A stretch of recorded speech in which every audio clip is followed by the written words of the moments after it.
Hello everyone. तो आज हम लोग पढ़ेंगे ABO blood group system. Okay. तो वैसे तो बहुत सारे ब्लड ग्रुपिंग सिस्टम होते हैं, लेकिन एज अ क्लिनिकल प्रोस्पेक्टिव हम लोग दो मेन ग्रुप मतलब कि दो मेन ब्लड ग्रुपिंग सिस्टम को देखते हैं। एक तो एबीओ ब्लड ग्रुप और दूसरा देखते हैं RH blood group system. Okay.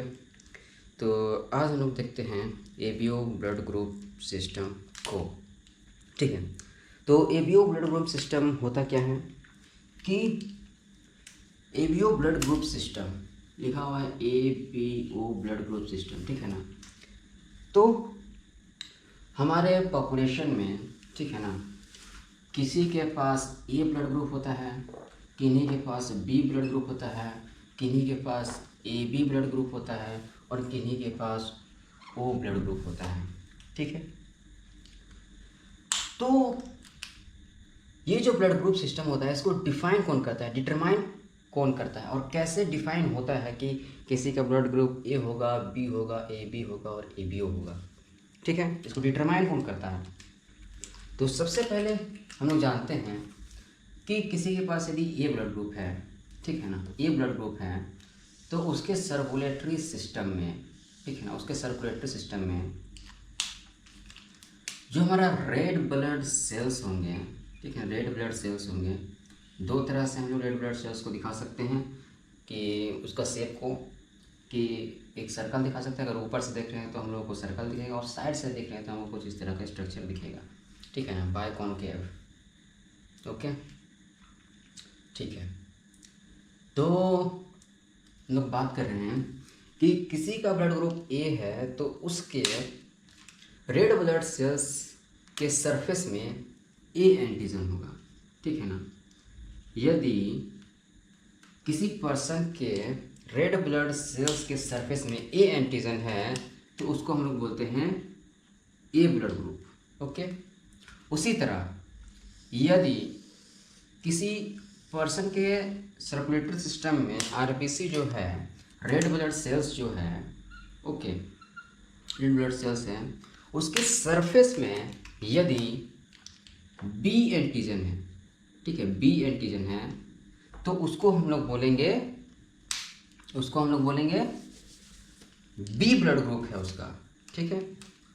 अब किसी के बॉडी में इसी तरह उनके आरबीसी में, ठीक है, उनके आरबीसी के सरफेस में यदि, वो सी लिख दिया, सॉरी, यहाँ ब्लड ग्रुप ए बी, ठीक है ना, किसी के आरबीसी के सरफेस में यदि ए एंटीजन है और बी एंटीजन भी है, ठीक है ना, ए एंटीजन भी है और साथ साथ बी एंटीजन भी है, तो उसको हम लोग बोलेंगे कि उसका ए बी ब्लड ग्रुप है। ओके। और ओ ब्लड ग्रुप किसे कहेंगे हम लोग? ओ ब्लड ग्रुप किसे कहेंगे? यदि किसी के सर्कुलेटरी सिस्टम में, ठीक है ना, यदि किसी के सर्कुलेटरी सिस्टम में जो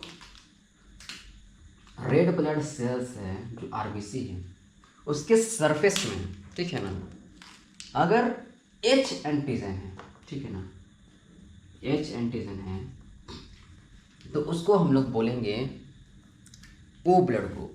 ठीक है। ओके। तो इतना हम बेसिक समझ गए कि एबीओ ब्लड ग्रुप सिस्टम में हमारा ब्लड ग्रुप ए होता है, हमारा ब्लड ग्रुप बी हो सकता है, हमारा ब्लड ग्रुप ए बी हो सकता है, हमारा ब्लड ग्रुप ओ हो सकता है। ठीक है ना। तो ये जो ब्लड ग्रुप है, ठीक है ना, इसी को हम लोग एबीओ ब्लड ग्रुप सिस्टम बोलते हैं। चलिए, तो अभी तक हम लोग समझे कि किसी के आरबीसी में, किसी के आरबीसी के सरफेस में यदि ए एंटीजन है तो ए ब्लड ग्रुप कहेंगे, बी एंटीजन है तो बी ब्लड ग्रुप कहेंगे, और ए बी एंटीजन है तो उसको ए बी ब्लड ग्रुप कहेंगे, और एच एंटीजन है तो हम लोग उसको बोलेंगे ओ ब्लड ग्रुप। ठीक है। चलिए, तो इसके आगे हम लोग समझते हैं कि हमारे आरबीसी के सरफेस में ये जो सारे एंटीजन हैं वो कैसे डिफाइन होते हैं और कैसे हमारा ब्लड ग्रुप जो है वो डिफाइन होता है कि ए होगा कि बी होगा कि सी होगा। ठीक है। तो इस चीज़ को हम लोग अभी समझने का प्रयास करते हैं। चलिए, तो सबसे पहले हम लोग देखते हैं कि एच एंटीजन कैसे बनता है, ठीक है ना। एच एंटीजन जो है वो हमारा सारा ब्लड ग्रुप का प्रिकर्सर है, ठीक है ना। मतलब कि हमारा ब्लड ग्रुप ए है, चाहे बी है, चाहे ए बी है, चाहे ओ है, ओके। सबसे पहले हमारे बॉडी में जब एंटीजन बनना शुरू होता है तो सबसे पहले जो एंटीजन बनता है वो एच एंटीजन बनता है। फिर एच एंटीजन जो होता है वो कन्वर्ट हो जाता है ए एंटीजन में, और एच एंटीजन ही कन्वर्ट हो जाता है बी एंटीजन में। तो सबसे पहले हम लोग देखेंगे कि एच एंटीजन कैसे फॉर्म हो रहा है हमारे आरबीसी में, ओके। चलिए इसको हम थोड़ा सा अच्छे तरीके से अरेंज कर देते हैं, ठीक है। चलिए तो चलिए हम लोग देखते हैं कि एच एंटीजन कैसे बनता है। चलिए तो किसी हमारे सेल्स में सबसे पहली बात यह है, किसी भी चीज़ का जब फॉर्मेशन होता है, ठीक है ना, तो वो on the command of genes, ठीक है ना। जब जीन्स हमारा कुछ कमांड देता है उसी के अनुसार हमारा सेल्स में कोई भी फंक्शन, किसी भी चीज़ का निर्माण जो होता है वो जीन्स के इन्फॉर्मेशंस के हिसाब से ही होता है। जब जीन्स में जो इन्फॉर्मेशन होता है उसका कमांड मिलता है तब उसी के अनुसार हमारे सेल्स में काम होता है, ठीक है। तो जब यहाँ एंटीजन का फॉर्मेशन होता है वो भी हमारा जीन्स के इंफॉर्मेशन के अनुसार ही होता है, जैसा कमांड मिलता है वैसा ही यहाँ एंटीजन का फॉर्मेशन होता है। तो सबसे पहले हमको ये समझना जरूरी है कि हमारा जो मेच्योर आरबीसी होता है उसमें तो न्यूक्लियस होता ही नहीं है। न्यूक्लियस होगा नहीं तो उसमें ना जीन होगा, ना उससे हमको कुछ कमांड मिलेगा, ठीक है। तो जो भी ये एंटीजन का फॉर्मेशन होता है वो हमारा आरबीसी के प्रिकर्सर सेल्स में ही हो जाता है, ठीक है ना। जब आरबीसी बनता है तो उसके प्रिकर्सर जो सेल्स होते हैं, जब तक हमारे पास न्यूक्लियस प्रेजेंट रहता है उस समय तक हमारा आरबीसी का सारा चीज़ जो भी फॉर्मेशन होता है, डिफाइन हो रहता है, वो सारा चीज़ हो चुका होता है, ठीक है ना। तो कुछ ही प्रिकर्सर से है जैसे कि नॉर्मोब्लास्ट वगैरह है, ठीक है ना। तो उस दौरान होता क्या है, चलिए देखते हैं। तो जब भी हमारा ये मैं बना रहा हूँ एक आरबीसी का ये प्रिकर्सर है, ठीक है ना। ये प्रिकर्सर है जब इसके पास न्यूक्लियस प्रेजेंट है, ओके। जब इसके पास न्यूक्लियस प्रेजेंट है और न्यूक्लियस में मेरा क्रोमोसोम्स है, ठीक है। तो हमारे आरबीसी के सरफेस में there are millions of oligosaccharide present रहते हैं, ठीक है ना। ये पहले से मिलियंस ऑफ ओलिगोसेक्राइड प्रेजेंट रहते हैं, लगभग लगभग 2 मिलियंस ऑफ ओलिगोसेक्राइड जो है हमारे आरबीसी के सरफेस में प्रेजेंट रहते हैं, ये पहले से प्रेजेंट रहते हैं, ठीक है। तो ये प्रिकर्सर होता है मेरा किसी भी एंटीजन को बनाने के लिए, ठीक है। अच्छा, अब मेरे न्यूक्लियस में होता है एक क्रोमोसोम नंबर 19, ठीक है। क्रोमोसोम नंबर 19 क्या करता है, क्रोमोसोम नंबर 19 के क्लोकस में इंफॉर्मेशन रहता है और वो बनाता है मेरा फुकोज ट्रांसफरेज, ठीक है। फुकोज ट्रांसफरेज क्या बनाता है,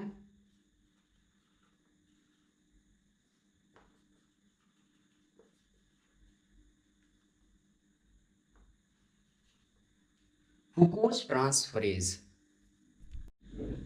तो ये बनाता है फुकोज ट्रांसफरेज एंजाइम। ये क्या है मेरा क्रोमोसोम नंबर 19, ठीक है।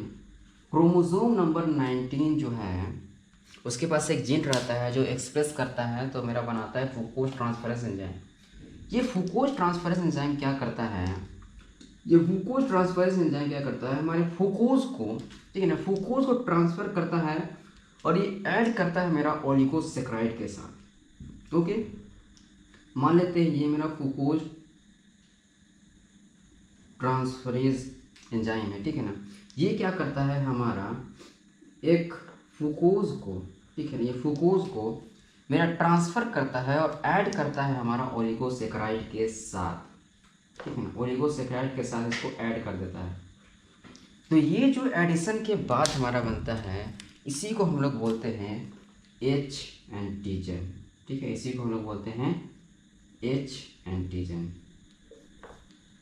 एच सब फ्रांसिस एच एंटीजन। ये क्या था हमारा ओलिगोसेक्राइड, ये था मेरा ओलिगोसेकेराइड। ओके, तो यहाँ पर हम देखें कि एच एंटीजन का फॉर्मेशन कैसे होता है। ठीक है, सबसे पहले हमारा हुआ क्या कि हमारा जो प्रिकर्सर्स ऑफ आरबीसी है, ठीक है ना, उसमें मेरा क्रोमोसोम नंबर 19 में एक जीन रहता है, उसके पास इंफॉर्मेशन रहता है फुकोज ट्रांसफरेज एंजाइम को बनाने का। अब फुकोज ट्रांसफरेज एंजाइम जो बनता है ये क्या काम करता है हमारा, ये फुकोज ट्रांसफरेज एंजाइम फ्रुकोज को ऐड करवा देता है मेरा ले जा करके ओलिगोसेकेराइड के साथ। और जब ओलिगोसेकेराइड के साथ फ्रुकोज जो है वो ऐड होता है, फ्रुकोज सब्सटेंसेस, तो इसी को हम लोग बोलते हैं कि एच एंटीजन। फ्रुकोज के साथ ओलिगोसेकेराइड ऐड करके एच एंटीजन का फॉर्मेशन करता है। ठीक है, चलिए अब यही एच एंटीजन में क्या ट्रांसफॉर्मेशन आता है, किस चीज़ का एडिशन होता है, तो वो ए एंटीजन बनता है, और किस चीज़ का एडिशन होता है तो वो बी एंटीजन बनता है, वो हम लोग देखते हैं। चलिए, तो ये जो स्ट्रक्चर रहता है, ये स्ट्रक्चर इसके पास रहता है, उसको हम लोग बोलते हैं कि उसका ओ ब्लड ग्रुप है। ठीक है, चलिए अब हम लोग देखते हैं कि यहाँ तक प्रोसेस जो होता है सारे ह्यूमन बीइंग के आरबीसी में यहाँ तक का प्रोसेस सेम रहता है। ठीक है ना, ब्लड ग्रुपिंग का। ठीक है, अच्छा अब हम लोग देखते हैं कि इसमें ए एंटीजन का फॉर्मेशन कैसे होता है। ठीक है, तो क्रोमोसोम नंबर 19 से मेरा बन गया क्या, एच एंटीजन।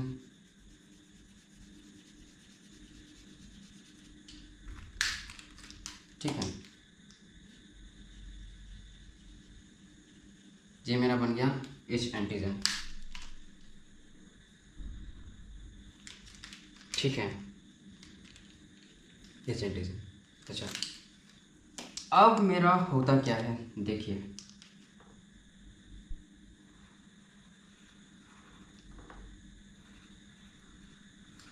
मेरे पास क्रोमोसोम है 9। ठीक है, क्रोमोसोम 9 है, ये होमोलोगस क्रोमोसोम है। ठीक है ना, इसके किसी लोकस में, अच्छा लोकस किसको कहते हैं, समझे ना, लोकस हम लोग किसी भी क्रोमोसोम के पर्टिकुलर स्पेस को बोलते हैं जहाँ की एक पर्टिकुलर जीन का प्लेस रहता है। ठीक है, मतलब लोकस एक प्लेस ही है जो एक पर्टिकुलर जीन के लिए डिफाइंड रहता है। ठीक है, तो उसको हम लोग बोलते हैं लोकस। चलिए, तो क्रोमोसोम नंबर ये क्या है, 9, होमोलोगस क्रोमोसोम नंबर 9 है। एक मैटरनल से आया है, एक पैटर्नल से आया है। चलिए, तो इसके पास इंफॉर्मेशन रहता है, इस लोकस में जो जीन रहता है उसके पास इंफॉर्मेशन रहता है, और जब वो एक्सप्रेस करता है, ठीक है ना, तो वो उसके एक्सप्रेशन से हमारा बनाता है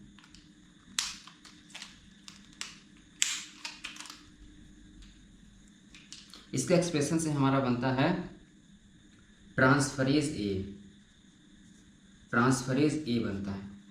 जब क्रोमोसोम नंबर 9 में एक स्पेसिफिक लोकस पे एक जीन रहता है जो एक्सप्रेस करता है, तब हमारा ट्रांसफरेज ए का फॉर्मेशन होता है। ठीक है ना, ट्रांसफरेज ए का फॉर्मेशन होता है। ठीक है, ओके। अब ये ट्रांसफरेज ए हमारा क्या करता है, ट्रांसफरेज ए जो है वो हमारा एन एसिटाइल ग्लूकोसामाइन, ठीक है ना, नागा क्या बोलेंगे इसको, एन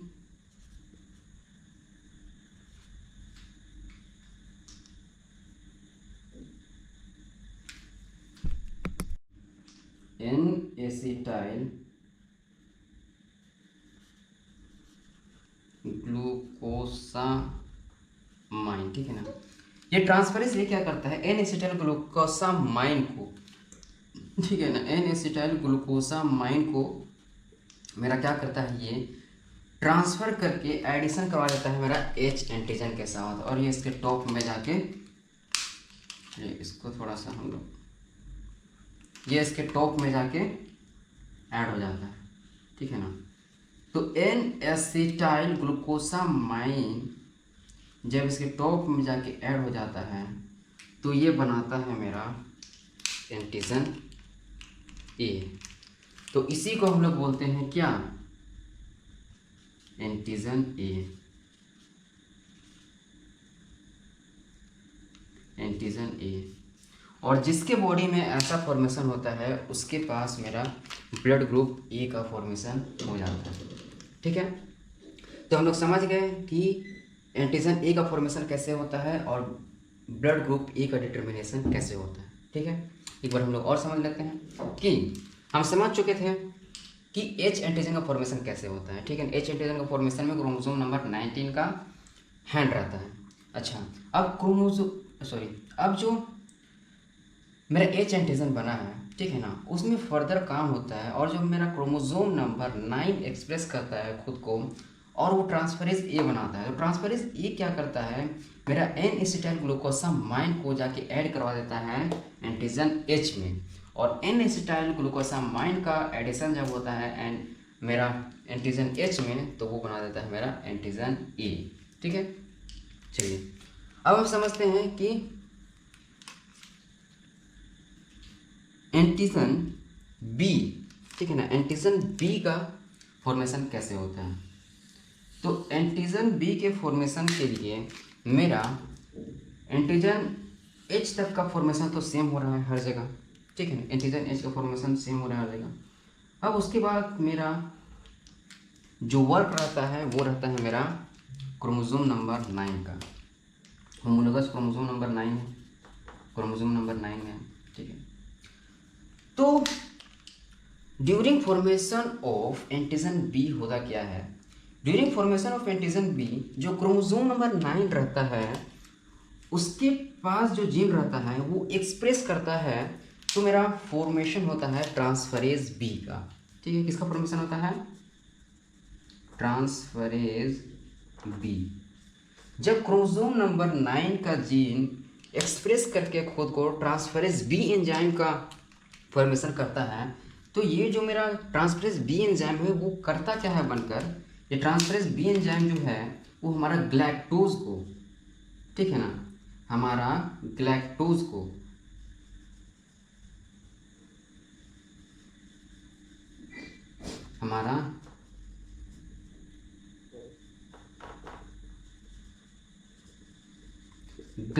को ट्रांसफर कर देता है एंटीजन एच के पास। एंटीजन एच बनने का प्रोसेस सेम ही रहता है। ठीक है ना, ये हमारा ओलिगोसेकेराइड में ऐड है क्या, फ्रूक्टोज। ठीक है, फ्रूक्टोज। अब इसमें मेरा एडिशन करवा दिया इसके टॉप में किस चीज़ का, किसका एडिशन हो गया, ग्लैक्टोज का। अगर जब ग्लैक्टोज का एडिशन हो गया तो ये फॉर्म कर देता है मेरा एंटीजन बी का, एंटीजन बी का। और जब एंटीजन बी का फॉर्मेशन हो जाता है तो उसका ब्लड ग्रुपिंग हो जाता है बी। ओके, उसका ब्लड ग्रुपिंग हो जाता है बी। चलिए अब देखिए यहाँ पे हमारा होमोलोगस क्रोमोसोम है। ठीक है, होमोलोगस क्रोमोसोम है। तो एक चीज़ हमको और समझना है इसमें कि जब एंटीजन ए का जब मेरा फॉर्मेशन हो रहा है तो यहाँ पे कौन सा क्रोमोसोम के पास किस किस एंजाइम को एक्सप्रेस करने का कैपेसिटी है। मान लेते हैं कि मेरा एक क्रोमोसोम है मैटरनल साइड से जो आया है उसके पास मेरा कैपेसिटी है कि वो ट्रांसफरेज ए का फॉर्मेशन करवा सकता है, लेकिन वो कैपेसिटी मेरा जो फादर साइड से आया, जो पैटर्नल साइड से आया है, उसके पास वो कैपेसिटी नहीं है। तो मैटरनल साइड से जो हमारा क्रोमोसोम है उसके पास यदि इंफॉर्मेशन है ट्रांसफरेज ए बनाने का तो वही मेरा सारा ट्रांसफरेज ए को बनाएगा। और जितना भी मेरा, हम जानते हैं कि मिलियंस ऑफ ओलिगोसेकेराइड हैं, तो मिलियंस ऑफ यहाँ पे हमारा एंटीजन एच बनेगा, तो मिलियंस ऑफ एंटीजन एच के लिए हमारा सारे एंटीजन एच के लिए मैटरनल साइड के द्वारा बनाया गया ट्रांसफरेज ए ही मेरा एन एसिटाइल ग्लूकोसामाइन को एंटीजन एच तक पहुंचाएगा। ठीक है, अच्छा अब मान लेते हैं कि दोनों के पास, ठीक है ना, मैटरनल साइड और पैटर्नल साइड से आया हुआ क्रोमोसोम दोनों के पास जो है ट्रांसफरेज ए बनाने का इन्फॉर्मेशन है। तो दोनों मेरा ट्रांसफरेज ए का फॉर्मेशन करेगा और वो दोनों के द्वारा बनाया गया ट्रांसफरेज ए जो है हमारा एन एसिटाइल ग्लूकोसामाइन को मेरा एच एंटीजन तक पहुंचाएगा और ए एंटीजन का फॉर्मेशन करेगा। उसी तरह से, ठीक है, उसी तरह से अगर हमारा क्रोमोसोम जो है, क्रोमोसोम 9 जो है वो ट्रांसफरेज बी को एक्सप्रेस कर रहा है, ठीक है, ट्रांसफरेज बी को एक्सप्रेस कर रहा है। तो अगर मेरा एक ही साइड से, अगर मैटरनल साइड से आया हुआ क्रोमोसोम ही ट्रांसफरेज बी को एक्सप्रेस करके बना पा रहा है, तो इसी के द्वारा बनाया गया ट्रांसफरेज बी मेरा सारा काम करेगा गैलेक्टोज को एंटीजन इस तक पहुंचाने का। अगर दोनों के पास है, ठीक है ना, दोनों के पास अगर मेरा है वो जीन जो कि मेरा ट्रांसफरेज बी को फॉर्म करेगा, दोनों द्वारा बनाया गया ट्रांसफरेज बी मेरा पहुंचाएगा। तो इसका मेरा जीनोटाइप हो सकता है, मान लेते हैं कि ब्लड ग्रुपिंग ए जो एंटीजन ए बना रहा है उसका जीनोटाइप हो सकता है मेरा ए या फिर 0, मतलब किसी एक क्रोमोसोम में, या तो मैटरनल साइड से द्वारा आया गया क्रोमोसोम में या पैटर्नल साइड से आया गया क्रोमोसोम में, किसी एक के पास ट्रांसफरेज ए बनाने का इन्फॉर्मेशन है, या फिर हो सकता है कि दोनों के पास इन्फॉर्मेशन है। तो जीनोटाइप दो तरह का हो सकता है हमारा, या तो ए ओ हो सकता है या फिर ए हो सकता है, ठीक है, दो तरह का जीनोटाइप हो सकता है। लेकिन फिनोटाइप जो दिखेगा वो मेरा दिखेगा ए, ब्लड ग्रुप ए है। उसी तरह यहाँ पे भी जीनोटाइप क्या होगा, दो तरह का होगा, या अगर किसी एक क्रोमोसोम में, किसी एक होमोलोगस क्रोमोसोम में ही अगर मेरा इन्फॉर्मेशन ट्रांसफरेंस भी बनाने का, तो मेरा हो जाएगा बी और ओ जीनोटाइप। और ये दोनों के पास है तो वो हो जाएगा मेरा दूसरा फिनोटाइप, ठीक है, सॉरी दूसरा जीनोटाइप। तो दो तरह का यहाँ पर जीनोटाइप हो गया, ठीक है ना, एक हो सकता है मेरा बी ओ जीनोटाइप होगा, एक हो सकता है मेरा बी जीनोटाइप। उसी तरह यहाँ भी मेरा ए ओ जीनोटाइप हो सकता है या फिर ए जीनोटाइप हो सकता है।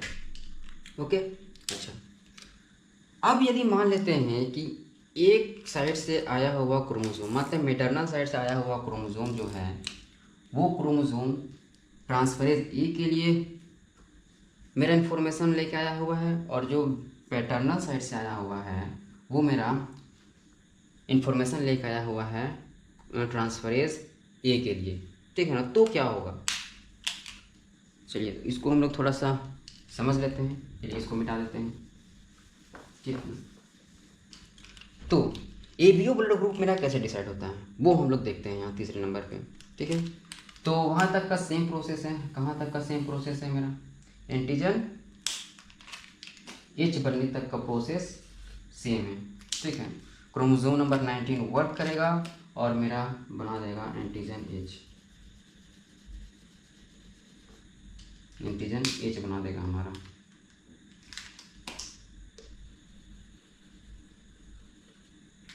एंटीजन एच बना देगा।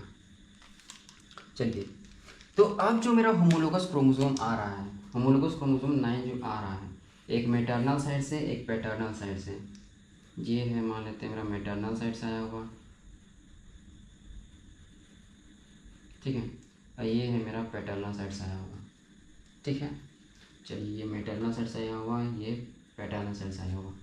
अब मैटरनल साइड से जो जीन आया हुआ है वो मेरा इन्फॉर्मेशन लेकर आया है ट्रांसफरेज ए को बनाने के लिए, ठीक है ना, ये मेरा बना रहा है ट्रांसफरेज ए, ट्रांसफरेज ए। और जो पैटर्नल साइड से मेरा जीन आया है, जो पैटर्नल साइड से जीन आया है वो मेरा इन्फॉर्मेशन लेकर आया हुआ है ट्रांसफरेज बी को बनाने के लिए, ठीक है। तब यहाँ पे हो क्या रहा है, यहाँ पे हो रहा है मेरा कि ट्रांसफरेज ए भी बन रहा है और ट्रांसफरेज बी भी बन रहा है। तो ये क्या करता है कि मेरा एन एसिटाइल ग्लूकोसेमाइन, ठीक है ना, जो ट्रांसफरेज ए है वो एन एसिटाइल ग्लूकोसेमाइन को भी ट्रांसफ़र करके मेरा ओलिगोसैकेराइड से ऐड करा देता है, और ट्रांसफरेज बी जो है वो मेरा ग्लैक्टोज को भी ट्रांसफ़र करके मेरा एच एंटीजन में ऐड करा देता है। तो यहाँ दोनों तरह का जो है वो सब ट्रांसेस ऐड हो गया, ठीक है, यहाँ दोनों तरह का सब ट्रांसेस ऐड हो गया है। तो दोनों तरह के सब ट्रांसेस ऐड हो गया है, तो ये बना देता है मेरा A B antigen, antigen A B. और एंटीजन ए बी अगर फॉर्म हो गया तो मेरा ब्लड ग्रुप क्या हो जाएगा, ए बी, ठीक है। तो यहाँ तक समझ में आ गया कि मेरा ब्लड ग्रुप ए कैसे हो रहा है, ब्लड ग्रुप बी कैसे हो रहा है, ब्लड ग्रुप ए बी कैसे हो रहा है। अच्छा, अब ब्लड ग्रुप ओ डिटरमाइन कैसे होता है, मान लेते हैं कि ये मेरा क्या है, आरबीसी, ठीक है ना। तो वहाँ तक का फॉर्मेशन मेरा हो रहा है, कहाँ तक का फॉर्मेशन हो रहा है, एंटीजन एच तक का फॉर्मेशन मेरा हो रहा है in the presence of chromosome number 19, ठीक है ना, in the presence of chromosome number 19, ठीक है। एच एंटीजन ये बन गया। अब यहाँ पे जो मेरा होमोलोगस क्रोमोसोम नंबर 9 आ रहा है, इसके पास जो है, ठीक है ना ट्रांसफरेज ए को एक्सप्रेस करने के लिए जीन है, ना ट्रांसफरेज बी को एक्सप्रेस करने के लिए जीन है। यहाँ पर मतलब ये कोई भी जीन नहीं है जो एक्सप्रेस कर सके ट्रांसफरेज ए को और ट्रांसफरेज बी को, मतलब यहाँ पे 0 जीन है।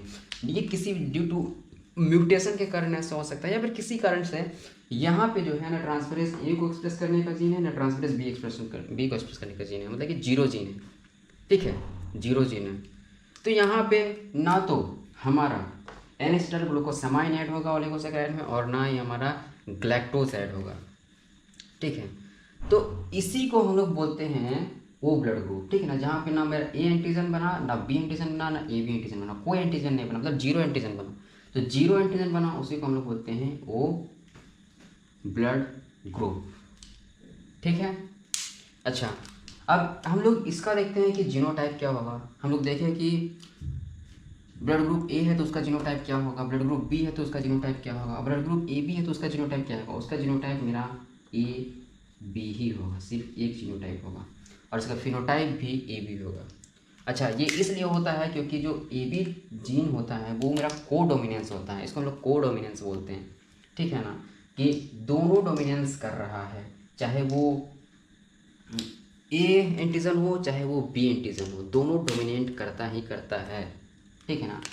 बहुत सारा जीन्स होता है जिसमें कि एक जीन जो होता है वो मेरा डोमिनेट करता है तो दोनों रिसेसिव होता है, ठीक है। लेकिन यहाँ पे मेरा क्या हो रहा है, यहाँ पे मेरा डोमिनेंट की बात नहीं, यहाँ पे मेरा को डोमिनेंस का बात आता है, ठीक है। जैसे कि अगर हम मान लेते हैं कि कलर्स ऑफ आई कैसे डिफाइन होता है, ठीक है ना, तो कलर्स ऑफ आई के लिए जो जीन होता है वो 2 तरह का कलर डिफाइन कर सकता है, एक मेरा ब्राउन करता है और एक मेरा ब्लू करता है, ठीक है ना। तो इसमें जो है जो ब्राउन वाला जीन है वो डोमिनेट करता है, यदि उसमें क्या है कि अगर मदर्स एंड फादर्स से जो दो तरह का जीन आ रहा है, ठीक है ना, होमोलोगस जीन है, उसमें एक में जो है वो ब्राउन के लिए इन्फॉर्मेशन है और एक में ब्लू के इन्फॉर्मेशन है। तो ब्राउन वाला जो है वो डोमिनेट करता है। तो अगर मान लेते हैं कि एक क्रोमोसोम में मेरा ब्राउन है और एक क्रोमोसोम में ब्लू के लिए इन्फॉर्मेशन है, तो ब्लू यहाँ जो है वो रेसेसिव हो जाएगा और ब्राउन जो है डोमिनेट कर जाएगा। तो इसका जीनोटाइप जो है ब्राउन एंड ब्लू है, लेकिन जो हमको फिनोटाइप दिखेगा वो ब्राउन दिखेगा। तो ब्राउन यहाँ पे डोमिनेट कर रहा है और ब्लू यहाँ जो है वो रेसेसिव है, ठीक है ना। तो यहाँ पे डोमिनेंस की बात आती है, लेकिन यहाँ जो ब्लड ग्रुपिंग में जीन एक्सप्रेशन होता है वो मेरा को डोमिनेंस होता है, ओके। तो इस तरह से हमारा जो है ब्लड ग्रुप डिफाइन होता है हमारे बॉडी में, ठीक है। हम लोग समझ गए कि ब्लड ग्रुप का डिफाइन कैसे होता है हमारे बॉडी में, ठीक है। तो अभी के लिए यहीं तक रखते हैं, आगे फिर हम लोग देखते हैं कि इसका एंटीबॉडी कैसे बनता है, ओके। हमारे ब्लड ग्रुप में एंटीबॉडी कैसे बनता है ये हम लोग आगे देखते हैं। चलिए, तब तक के लिए थैंक यू।